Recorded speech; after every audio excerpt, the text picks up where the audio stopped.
Ժառանգություն կուսակցությունից ներկայացող այս կինը Բերդում Գագիկ Ծառուկյանին առաջարկել է շրջել ու տեսնել ինչեր է արել Նիկոլ Փաշինյանը համայնքի համար։ Բոլոր դպրոցներն, մանկապարտեզներն, բոլոր գույքերով, սահմանի խաղաղություն, ամեն ինչը կատարել։ Ժամանակին ինքն էլ է կանգնել Փաշինյանի կողքին, կնոջը պատասխանել է Գագիկ Ծառուկյանը, բայց խոստումները, որ տվել է Փաշինյանը իշխանության գալով, ոչ միայն չի կատարել, այլև ճիշտ հակառակն է արել, նկատել է Բարգավաճ Հայաստան կուսակցության առաջնորդը։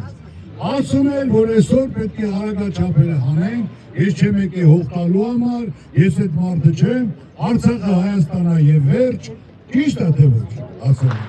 Ու մենք կանգնեցինք իրեն կողքին, այսօր 8 տարի անցել է,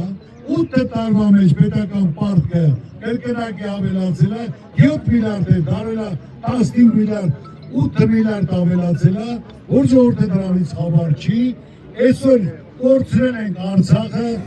Տավուշի մարզում մեծ հույսեր են կապում Բարգավաճ Հայաստանի հետ։ Գագիկ Ծառուկյանը խոստացել է հունիսի 7-ից հետո բոլոր ոլորտներում կլինեն փոփոխություններ։ Իր խոսքին տեր է կանգնելու, ասում է ԲՀԿ առաջնորդը։ Ինչ ես մտածում,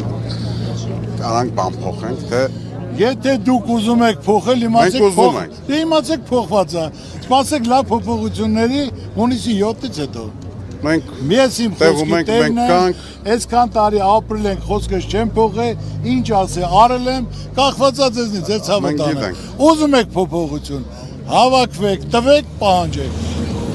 Գագիկ Ծառուկյանը բերդեցիներին արդար եւ վստահ ընտրություն է մաղթում։ Առաջարկում է ընտրել այն մարդուն, ով լավ երկիր կկառուցի ապագա սերնդի համար։